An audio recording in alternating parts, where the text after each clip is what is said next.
Bueno, vamos a dar los anuncios para el día de hoy. Bienvenidas de nuevo a la reunión de mujeres del día de hoy. Hoy vamos a comenzar el libro de Colosenses con una pequeña introducción. Y antes de eso, pues queremos hacerle unos pequeños anuncios que corresponden a la reunión eh, de los días viernes a las 5:50. Lo primero que tenemos que decirles como grupo de mujeres liderando este proceso es que realmente queremos que las mujeres que están asistiendo por Zoom, eh, a excepción de algunas que más bien el Zoom es eventual, no es algo que sea permanente, es que aquellas que se reúnen por Zoom puedan sacar su tiempo para reunirse una vez al mes presencialmente con nosotras. ¿Sí? Es realmente edificante estar reunidas presencialmente, que podamos hablar. No es un tiempo extenso y es un tiempo que sacamos para la edificación de la palabra, así que son bienvenidas a participar del tiempo presencial y que ustedes de su propia voluntad puedan sacar un viernes al mes para poder asistir. Lo otro es que ustedes saben que tenemos la convención cada año. Hay un evento que tenemos macro que es la participación de las mujeres como tal y resulta que esa convención tiene unos gastos y más que este año, pues la idea realmente es que podamos hacerlo fuera de casa, o sea, podamos hacerlo en otro lugar que no sea el lugar donde nos congregamos. Entonces, para ello necesitamos unas arras, unos ahorros. Queremos comenzar los ahorros y ese ahorro es que ustedes traigan algo, lo que designen. Ay, no, que esta monedita de 1.000 va a ser el ahorro de los viernes para la convención. Entonces traen esa monedita de 1.000 como ahorro para los viernes para la convención, para que al final, pues todo lo que tengamos podamos pues utilizarlo en pro de que la convención se desarrolle o que paguemos transporte. Bueno, la idea es hacer un ahorro desde antes para que en ese momento, pues sacar de alguna manera el dinero no nos dé tan duro, al menos haya una base, ¿cierto? Entonces, tanto las que están en Zoom o las que están presencial, si ustedes quieren contribuir con algo, entonces nos avisan a nosotros y miramos. En el caso presencial, creo que se va a hacer el tarrito, una alcancía para que podamos hacer ese ahorro. Ese es el segundo anuncio. ¿Quedó claro lo del ahorro, la ofrenda? Sí, señor. Muy bien. También este año vamos a hacer énfasis en la memorización. Entonces, vamos a compartir tanto virtual como en la casa, de manera presencial. Vamos a repartir una bolsita con el versículo de memorización y al final queremos premiar a la que memorice los versículos y ojalá que tenga la colección de todos los versículos del tema de Colosenses. Entonces, para que le hagamos el énfasis todas en aprendernos, en memorizarnos los versículos que corresponden al tema de Colosenses. Al final de la clase, mis compañeras les van a pasar la bolsita a las que están por la web, entonces también les pasamos el versículo. Para ustedes es la que coleccione las imágenes, ¿no? Porque no podemos pasarle las bolsitas, pero coleccionan las imágenes y al final tengan las imágenes y se memoricen los versículos. Entonces eso va a ser parte de la premiación del final del semestre en cuanto al tema de Colosenses. De Claro, pronto, de pronto si lo quieren imprimir las que se les envíen. claro, claro, pero como no las vemos. Por otro lado, las que están presencial, al año pasado que quisimos hacer el refrigerio, no se pudo, hubo interrupciones, a veces venir, no venir. Este año vamos a hacer una programación para compartir el refrigerio porque también queremos compartir algo, o sea, tenemos el alimento espiritual, necesitamos un alimento físico. A las 5 de la tarde, pues da hambrecita. Entonces, que juntas podamos compartir un refrigerio. eh, El que ustedes puedan. A veces uno no comparte ese tipo de cosas porque dice, uy, qué llevo, entonces no, si no es pizza, no comparto nada. No, eso no es así. O sea, según sus recursos y según la disposición de su corazón, pues así mismo. Entonces se anotan en el refrigerio. Creo que el listado de eso se va a encargar Susana. Listo. Y listo. Esos fueron nuestros anuncios y manos a la obra. En esta semana, o creo que fue ayer, perdón por la tardanza, enviamos la invitación para comenzar el libro de Colosenses y les pedimos que lo escucharan. Realmente no es largo. ¿Cuántos capítulos tiene el libro de Colosenses?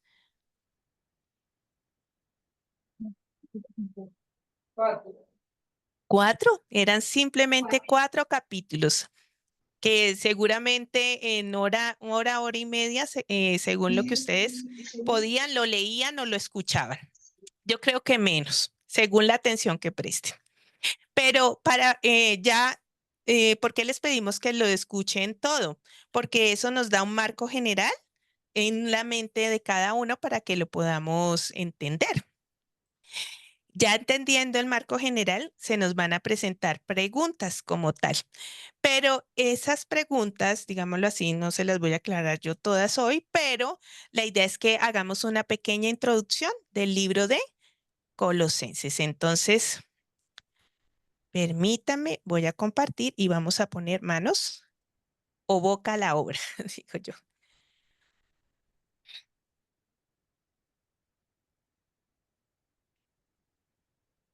Permítame en un momento, comparto.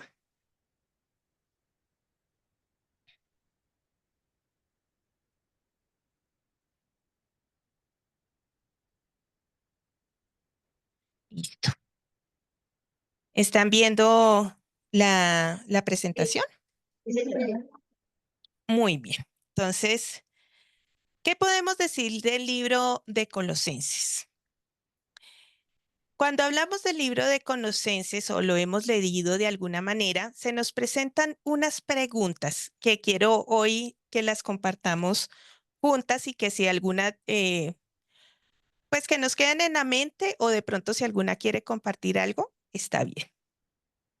La primera pregunta es, ¿cuántas de nosotras estamos habituadas a consultar el destino de nuestro día a día o de lo que ha de deparar nuestro destino o el de otras personas o la manera de comportarnos con astros, horóscopos, psíquicos, brujos, managers positivistas y espirituales? No han encontrado personas con las que ustedes que son creyentes, estamos hablando creyentes y de alguna manera le dicen, no, yo leí el horóscopo hoy y este es mi destino. No, yo como soy Leo, entonces yo, ¿sí? O que habitúan su tipo de comportamiento según los astros. Como les decía, yo como soy Leo, pues soy temperamental, a mí no me gusta relacionarme con cierto tipo de personas, así, o sea, determinan su carácter dependiendo de lo que los astros o el horóscopo les diga. ¿Han escuchado eso? ¿Han sido fans de eso? O, ay, o de pronto que llegan o de pronto dicen, no, a mí me gusta este tipo porque habla que uno es mente positiva, cuerpo positivo, a lo que yo pueda, ¿sí? O líderes pseudo espirituales que dicen, se basan también en el yo. Tú puedes, el Señor te ha puesto con un propósito. Ese propósito es que tú seas grande, que tengas éxito, ¿sí? Ese tipo de cosas que de alguna manera nos impulsan a a tener una vida de superación constante, ¿sí? ¿Se han topado con este tipo de personas o eres este tipo de personas? Buscamos, leemos, vemos y analizamos todo tipo de información y adoptamos creencias culturales en auge que nos ayuden a crecer o alcanzar una vida espiritual plena y satisfactoria o que nos invita a abstenernos de lo mundano para alcanzar la perfección. También se han topado eso, que personas que de alguna manera adoptan todo lo de la cultura, que miran por aquí y por allá a ver cómo pueden tener una vida espiritual mejor, más perfecta. Y la última pregunta. ¿Creen que estas fórmulas o métodos humanos pueden suplir o complementar lo que Cristo ofrece? Seguramente ustedes van a decir, eh, no, no, Cristo da todo, pero en la realidad, ¿esto pasa? ¿Qué creen ustedes? Vamos aprendiendo, pero no, no. Muy bien. ¿Por qué hago este tipo de preguntas? Pues seguramente por el tema principal de Colosenses. Vamos a hablar un poquito de Colosenses antes de meternos de lleno a ese tipo de cuestionamientos. Resulta que Colosas era una de las tres ciudades importantes en la región de Asia Menor. Ustedes están viendo el mapa ahí y está Asia Menor en el tiempo bíblico, en el tiempo de Pablo. En ese momento tenía, digamos, la ciudad de Colosas era importante, pero era como una región con cierto tipo de ciudades que compartían esa importancia. Esas ciudades eran Colosas, la Odisea y Herápolis. Ahí están, ya ven el círculo rojo, ahí están posicionadas. Ellas están un poco cerca a la costa, entonces era un lugar de paso para meterse hacia el interior, ¿sí? Entonces ellas tenían un auge pues por la ubicación que tenían y porque eran en sentido comercial eran muy importantes, aunque dice la historia que a medida que pasaba el tiempo digamos, esa importancia comercial fue bajando y quedaron establecidos como si fueran un pueblo. ¿Sí? Esa ciudad de Colosas. Entonces, como un pueblo de paso, haz de cuenta como los pueblos de la sabana, que hay unos que tienen cierta importancia y renombre, pero hay otros que uno dice, uy, yo no sabía que este pueblo quedaba acá, ¿sí? Ahí en ese punto queda la ciudad de Colosas, ahí donde está la flechita amarilla. ¿La alcanzan a ver? Entonces, Ok, listo, funcionó la presentación. Allí en ese punto nació la iglesia de Colosas, pero la iglesia de Colosas fue una comunidad que no surgió porque Pablo le predicara directamente. Fue el resultado del ministerio que tuvo Pablo en su segundo viaje misionero en Éfeso, que era una ciudad principal. Y ahí están, si ustedes pueden ver, ahí están los versículos de apoyo. Esta iglesia se fundó más que todo con gentiles, personas que no pertenecían al pueblo judío. Pablo tuvo un ministerio durante 3 años en Éfeso y dice, según lo que dice el versículo, ¿quién quiere leer Hechos 19:10? Ahí está. así continuó por espacio de 2 años, de manera que todos los que habitaban en Asia, judíos y griegos, oyeron la palabra del Señor. Muy bien, él estuvo allí, un ministerio, dice que él estuvo ahí durante 2 años y luego volvió a decir otras cosas, entonces el ministerio duró como 3 años y en esos 3 años las personas que conocieron directamente la palabra del Señor por medio de Pablo se distribuyeron en las otras regiones como Colosas, como la Odisea y como Hireápolis. em, Se distribuyeron hacia esos lados para enseñar la palabra de Dios. Y allí es donde nace la iglesia de Colosas. ¿Cuáles eran sus líderes?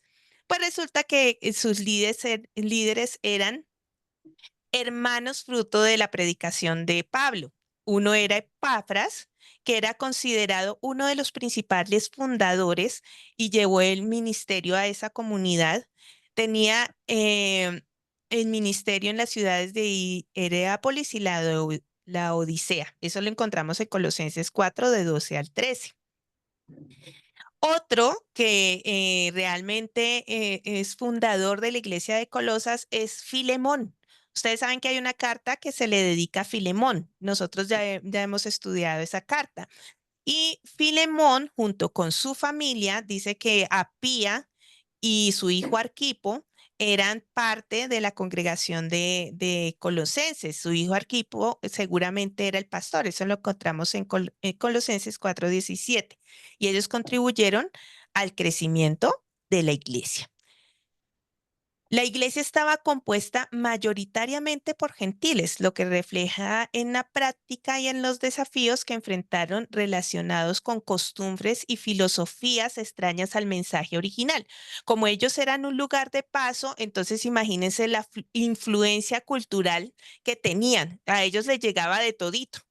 Pues asimismo de todito, ellos, iban absorbiendo y pongan eso a la par del evangelio.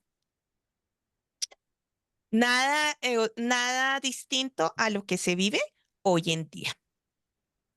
Para que entendamos un poco, digámoslo así, de qué se trata, no lo puse en una diapositiva, pero de pronto eh, les puede ayudar para hacerse un cuadro en la mente de cómo fue para escribir la carta de Colosenses, porque vemos que Pablo no la instituyó, o sea, no es una iglesia que diga Pablo: "Ay, está dentro de mis amores porque yo fui y les prediqué allá". O sea, él no puede decir eso. Entonces, ¿cómo fue que Pablo em, llegó a mandar una carta para la iglesia de Colosas? Entonces, lo primero que tenemos que poner en la mesa es que Pablo estaba en prisión y escribió esa carta desde allí. Eso lo encontramos en Hechos 21:17 y 28:31. Entonces, Pablo estaba en prisión. Tampoco pudo ir a Colosenses, ¿cierto? A Colosas. Pero allí se encuentra con alguien que aparece en otra carta o que él escribe en otra carta. Y ese se llama Onésimo, el esclavo prófugo de Filemón. Y ahí le enseña, estando en la cárcel, le enseña a Onésimo. Luego, Pablo le escribe una carta a Filemón pidiendo que su amigo, que Filemón perdonara a Onésimo, porque Onésimo se había escapado digamos, de su amo. En ese tiempo, entonces, Onésimo estaba ahí con Pablo en la cárcel, ¿cierto? Onésimo estaba allí, pero entonces, ¿con quién envían la carta? Pues en ese tiempo aparece Epafras, que había sido discípulo de Pablo en Éfeso. Él viaja a Roma porque había problemas en las iglesias, en la iglesia de Colosas y en la región que ya vimos, ¿sí? En la Odisea y en Hierápolis. Y era que estaban invadiendo la iglesia con doctrinas nuevas, y esto estaba creando un gran problema en la iglesia. Entonces Epafras fue y consultó con Pablo. Entonces Pablo escribió la carta a los colosenses para impugnar estas doctrinas y fortalecer la verdad del evangelio. Sin embargo, Epafras se quedó en Roma con Pablo para ayudarle, y los que fueron a llevar las cartas, porque no solamente fue la de Colosenses, sino también la de Efesios y la de Filemón para que perdonaran a Onésimo. Las llevó Onésimo y un discípulo que se llama Tíquico, que aparece en Efesios 6:21, en Colosenses 4, de 7 al 9 y en la carta de Filemón, ¿sí? Entonces, ellos aparecen allí. Aunque la iglesia de Colosenses, como les dije anteriormente, no fue fundada por Pablo, se necesitaba la autoridad apostólica para establecer y afianzar las bases doctrinales. O sea, esa carta fue una bendición para los colosenses porque aunque ellos tenían un líder fiel o tenían unos líderes fieles de acuerdo al evangelio que Pablo había predicado en Éfeso, necesitaban el respaldo apostólico para que ellos pudieran afianzarse en la fe como el Señor lo había establecido. ¿Alguna duda en cuanto al proceso? Preguntar. Pregunta.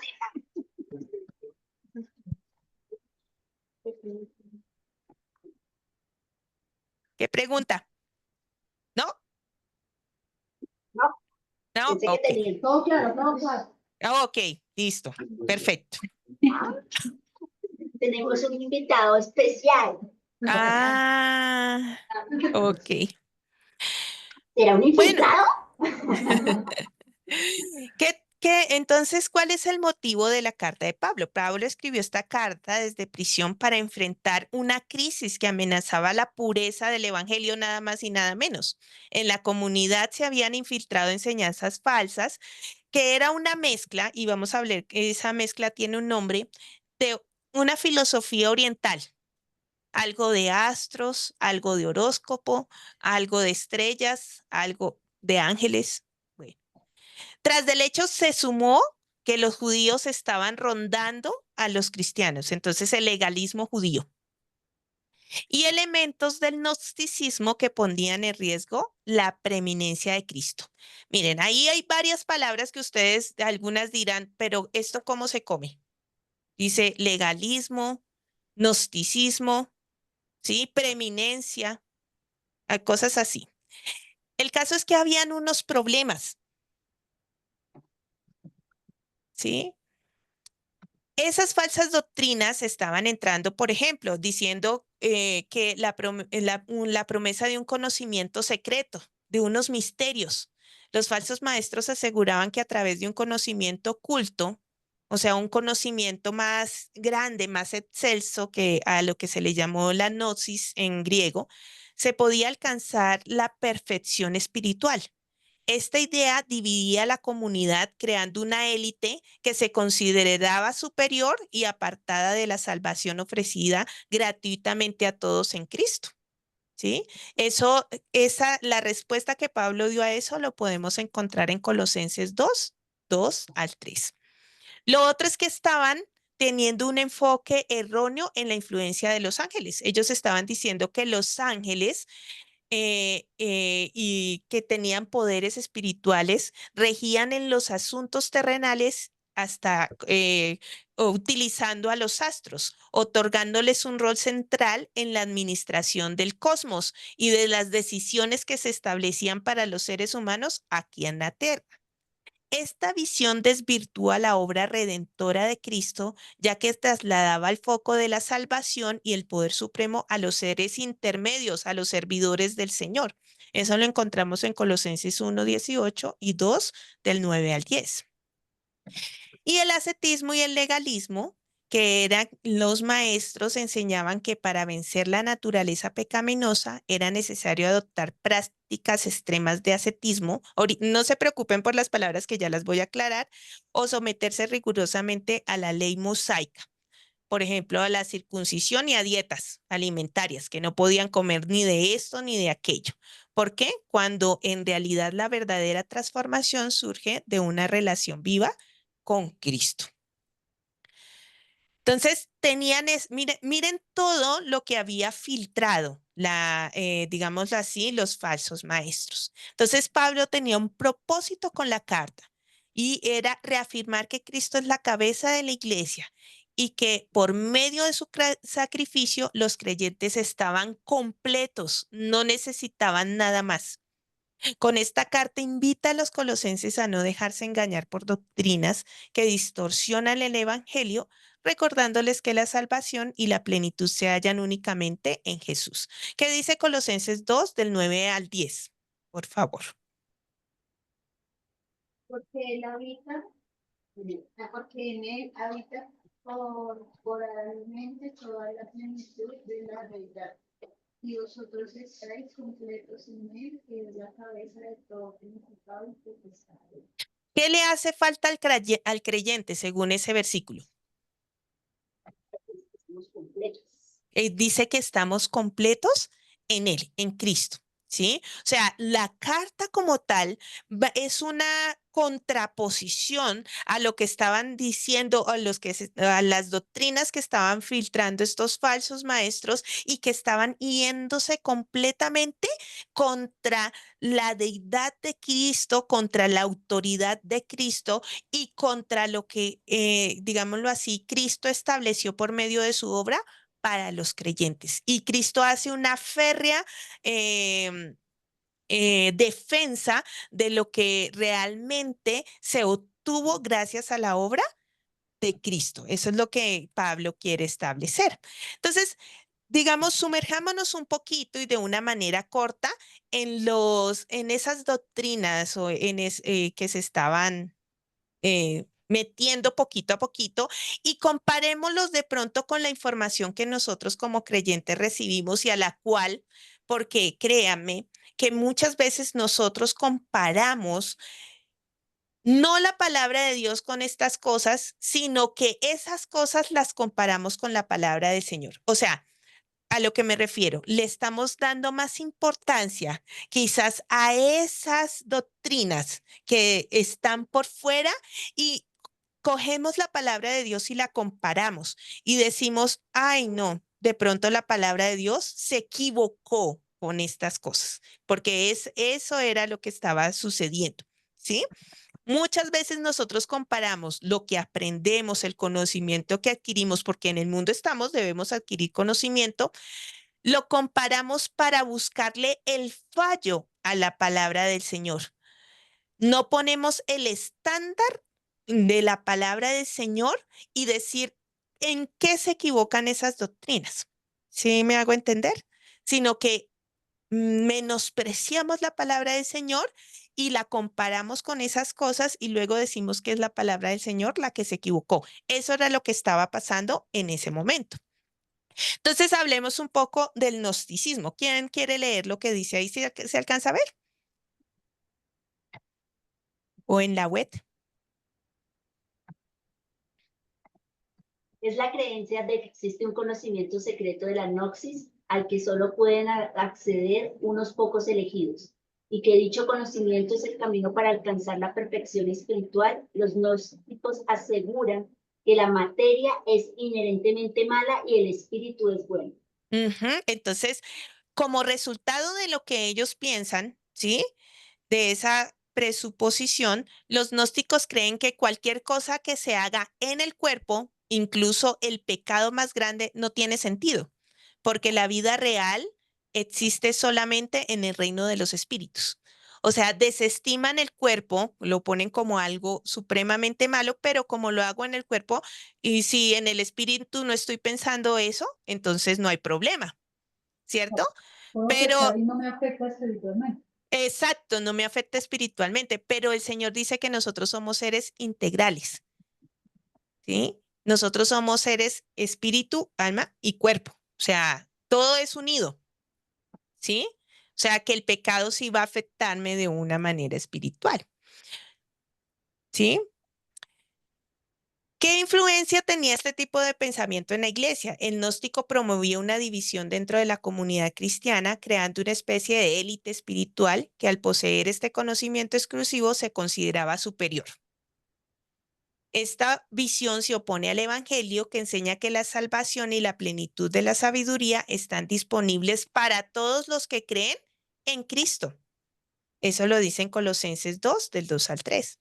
Al valorar un conocimiento oculto sobre la revelación completa de la palabra, el gnosticismo distorsiona la verdad de la encarnación de Cristo. Miren el problema.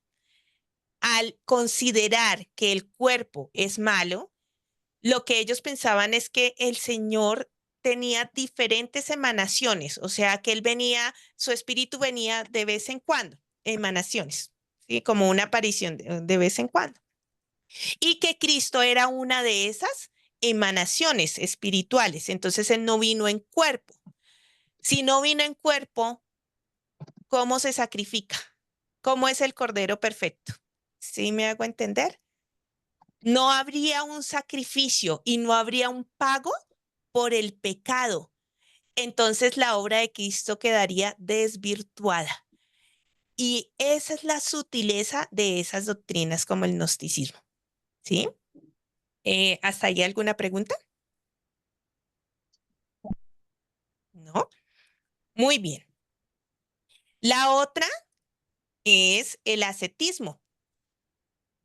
Consiste en la práctica de una disciplina extrema y la renuncia a los placeres de la vida con el fin de alcanzar la perfección espiritual.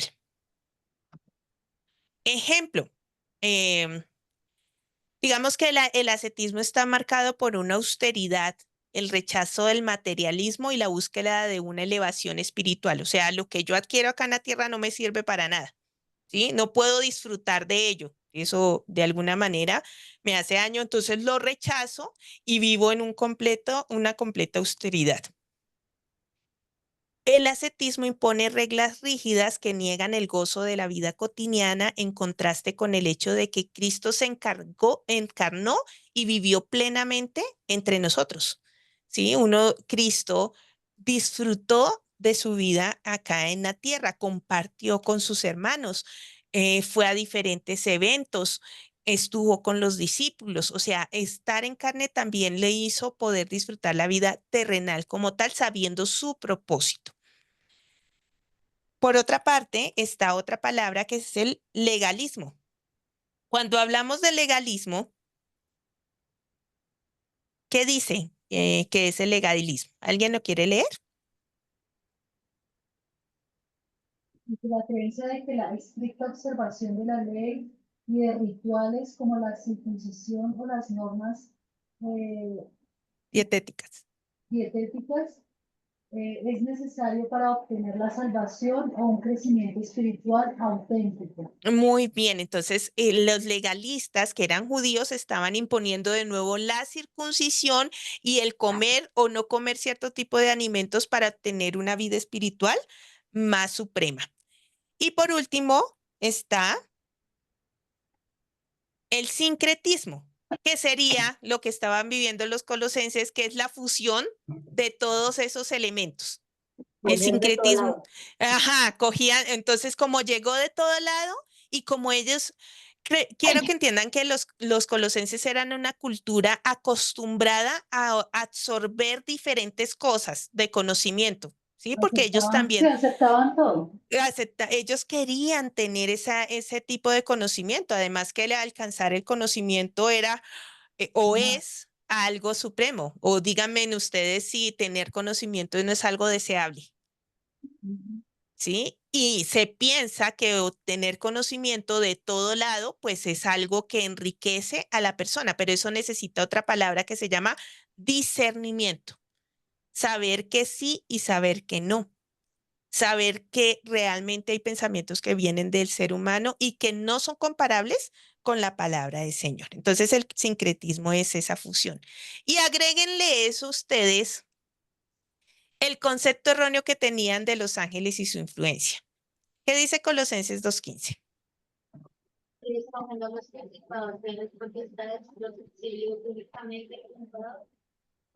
Sobre ellos y la Jesucristo, cuando él hizo su obra, dice que triunfó sobre los principados y los potestades. Estamos hablando de los ángeles. Entonces, pero en Colosenses llegó la creencia, ¿sí? Unas falsas enseñanzas que promovían la idea de que los ángeles o ciertos ángeles con sus poderes espirituales tenían un control sobre el mundo físico y sobre los astros para mover el destino de las personas, ¿sí? Dígame, ¿algo ajeno de lo que se piensa hoy el día? Para nada, ¿cierto? Entonces, al otorgar a estos seres un rol central, se le traslada la autoridad y la fuente de salvación de Cristo a mediadores espirituales. Y se olvida que, según Colosenses 1:18, toda la autoridad y la plenitud de la divinidad le fue otorgada al Señor Jesús cuando fue clavado en la cruz, cuando completó toda su obra y resucitó. Sin embargo, la respuesta de Pablo a todo lo que ellos pensaban es algo que se llama preeminencia. Es una palabra que nosotros no estamos relacionados, pero que es una palabra súper importante. ¿Qué significa preeminencia?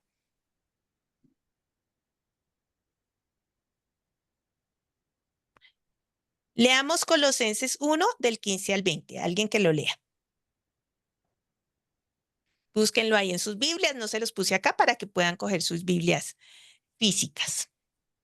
Él es la imagen del Dios invisible, el primogénito de toda creación, porque en él fueron creadas todas las cosas, las que hay en los cielos y las que hay en la tierra, visibles e invisibles, sean tronos, sean dominios, sean principados, sean potestades, todo fue creado por medio de él y para él. Hasta el Ven, Y 20. él es antes de todas las cosas y todas las cosas en él existen. Y él es la cabeza del cuerpo que es la iglesia, el que es principio y primogénito de entre los muertos para que en todo tengan preeminencia.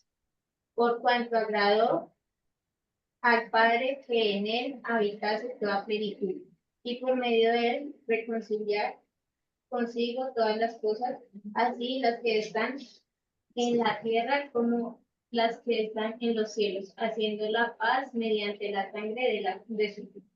Muy bien, entonces dice que Cristo, que la obra de Cristo abarcó unos niveles tanto espirituales como terrenales, ¿cierto? Y que Él es, por esa obra que Él hizo, que reconcilió todas las cosas en Él es la preeminencia.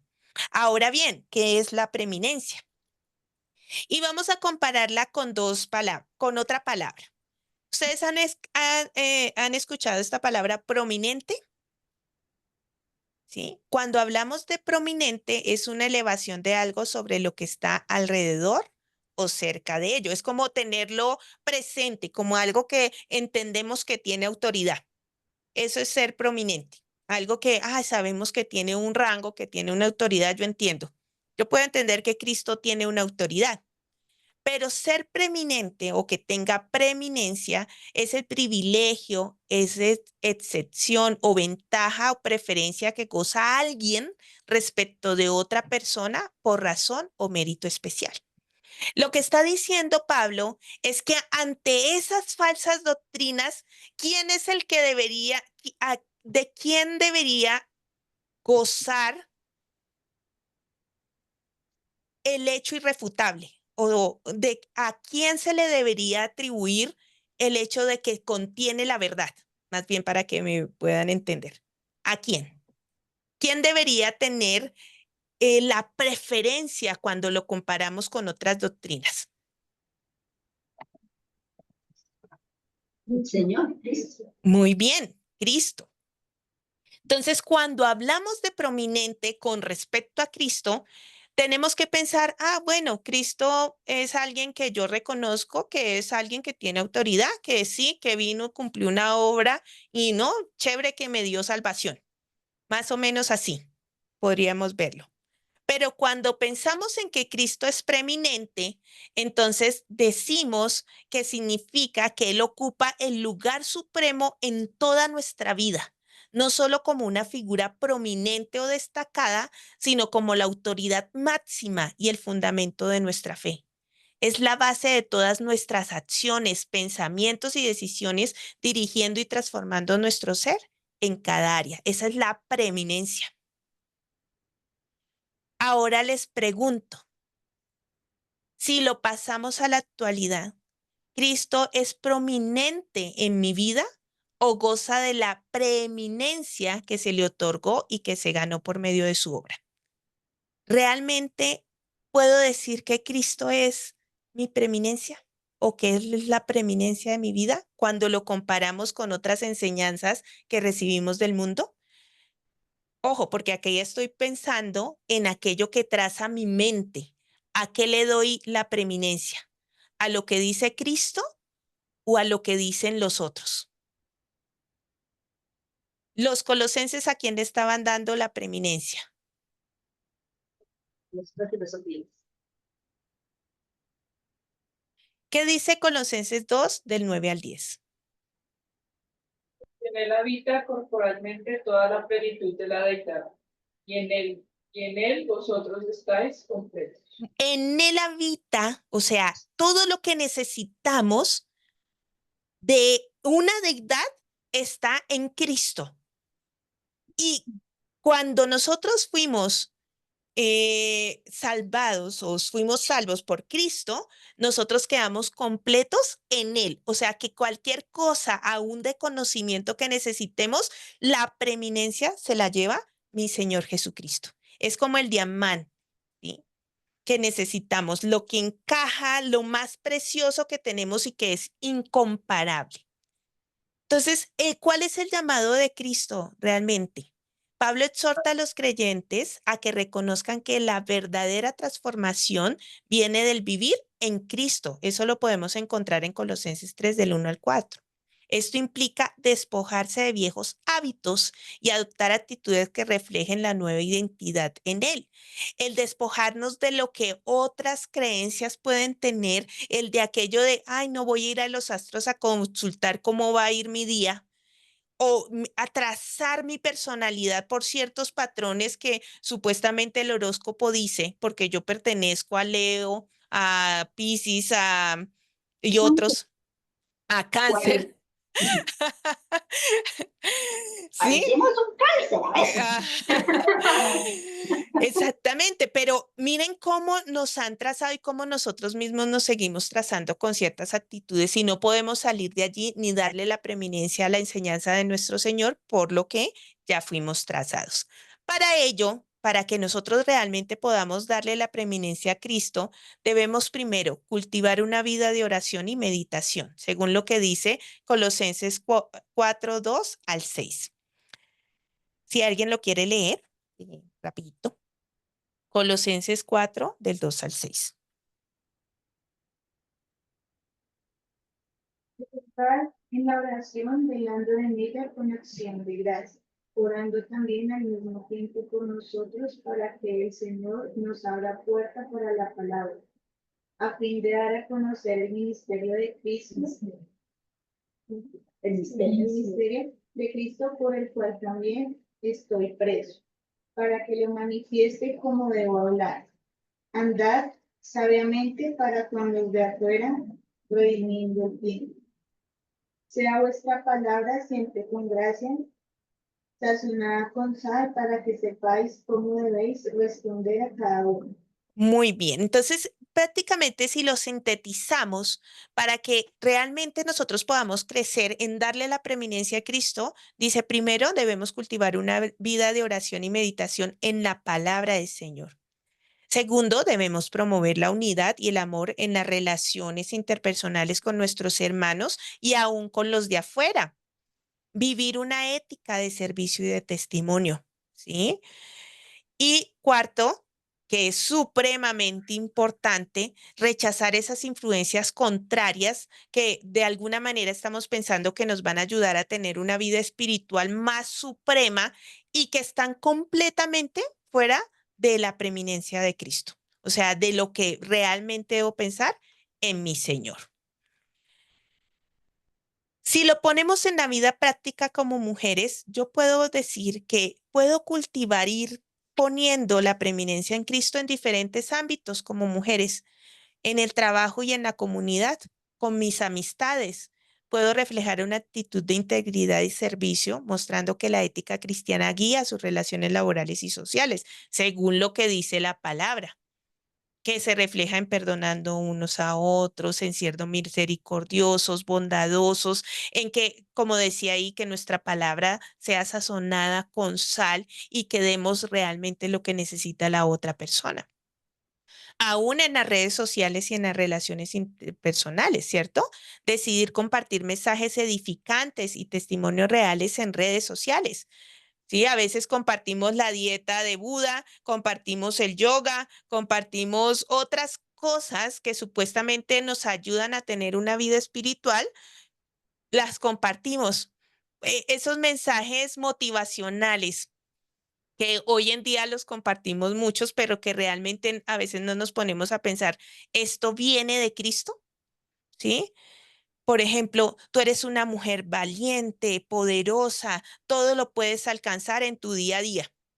Eso viene, ¿tú te has puesto a pensar si eso viene de Cristo? ¿Sí? Ese tipo de cosas que son muy sutiles, pero lo que demuestran es que nos amoldaron al tipo de doctrina del mundo, pero no es algo muy basado en la palabra del Señor. En la toma de decisiones personales, ¿qué estilo de vida llevas? ¿Qué rutinas que honren a Dios? ¿Sí? Como invertir tiempo en la oración, la lectura de la Biblia y en actividades de servicio a la comunidad. No, yo necesito mi tiempo de relajación. ¿Cuál es mi tiempo de relajación? Estuve mirando. Paro un momento y respiro. Un, dos, tres, un, dos, tres. Exhalo, inhalas, exhalas. Uf, no, ya me siento liberada. ¿Sí? Claro, en un momento de presión, eso nos sirve para calmar nuestro ser, pero ¿cómo lo llenas? ¿O eso se quedó ahí nada más? ¿Dónde está la palabra del Señor? Donde dice que el Señor es tu paz. ¿Dónde? Esos son métodos simplemente, pero la lectura, la oración, las actividades que realmente edifican, ¿dónde están? Y en el hogar, una mujer puede demostrar la preeminencia de Cristo al tomar decisiones familiares basadas en los principios bíblicos.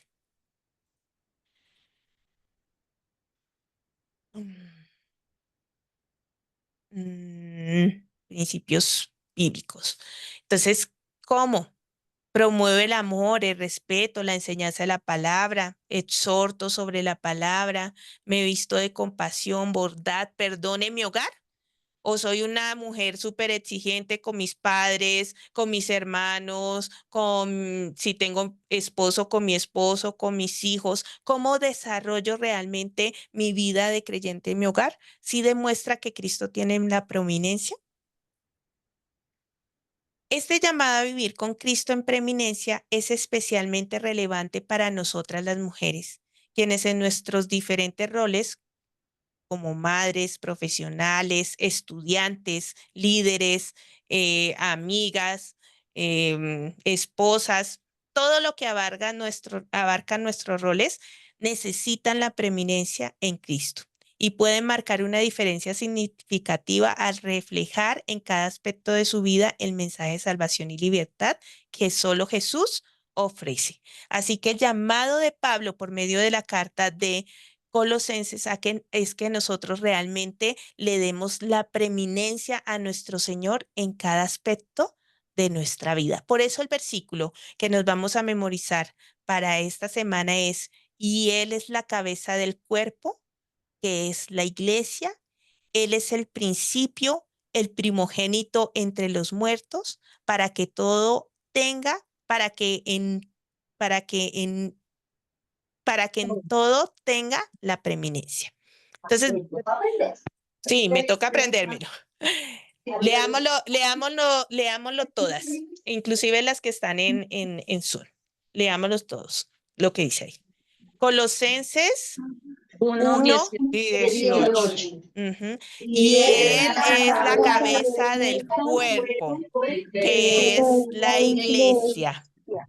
Él Él es es el el principio, principio, el el primogénito primogénito de entre de los muertos, para que para en que todo tenga tenga la la preeminencia. preeminencia. Entonces, queridas hermanas, el mensaje de hoy y el llamado con la carta de Colosas que vamos a ver por medio de la enseñanza de mis hermanas también es que en Cristo, que Cristo tenga la preeminencia de lo que se mete en nuestra mente, de las enseñanzas y aún de la ejecución que nosotros vayamos a hacer de lo que tenemos en nuestra mente, de la enseñanza que imparte, que a Él le dejemos.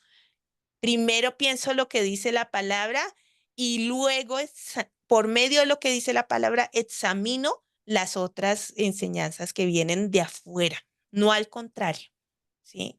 Porque si no estaríamos dejando de lado a nuestro Señor Jesucristo. ¿Listo? Entonces, esta era la enseñanza del día de hoy. El Señor les bendiga Gracias por acompañarnos, gracias a Rosita, gracias a Saya, Nubiecita, Lady. Por acá dice iPhone la señora Ana María está por acá también, un abracito.